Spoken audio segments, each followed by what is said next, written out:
Hi friends, అందరూ ఎలా ఉన్నారు? సమ్మర్లో ఎంజాయ్ చేస్తున్నారా? మేమైతే ఏసీలో ఎంజాయ్ చేస్తున్నాం. ఈ రోజైతే మామిడికాయ కాంబినేషన్లో వంకాయ బఠానీ టేస్టీగా పుల్లగా వండుతున్నాను. అది కూడా నాటు టమాటా కాంబినేషన్లో.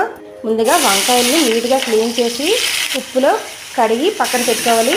ఇలాగా కళాయిలో కొద్దిగా ఆయిల్ వేసుకొని కొద్దిగా కరివేపాకు, పచ్చిమిర్చి, బఠానీ, ఆనియన్స్ అలా 5 మినిట్స్ ఫ్రై చేసుకున్న తర్వాత కట్ చేసి పెట్టుకున్న వంకాయలు కూడా ఫ్రై చేసుకొని అందులో అప్పటికప్పుడు దంచిన అల్లం వెల్లుల్లి పేస్ట్ కూడా వేసుకొని ఫ్రై చేసుకొని 5 మినిట్స్ ఇలా మూత పెట్టుకొని ఉంచుకున్న తర్వాత మామిడికాయ తిరుపుకొని ఇది బాగా ఉడికిన తర్వాత మాత్రమే మామిడికాయ వేసుకోండి, లేకపోతే ఇందులో బఠానీ అస్సలు ఉడకదు. మామిడికాయతో పాటు టమాటా కూడా మనం కట్ చేసుకొని వేసుకోవాలి. దీని కాంబినేషన్లో నేను మామిడికాయ పులిహోర చేశాను. నేను అది వీడియో కంప్లీట్ అయ్యేలాగా 1 మినిట్ కంప్లీట్ అయిపోయింది. మీకు మామిడికాయ పులిహోర కావాలంటే సెకండ్ వీడియో చూడండి.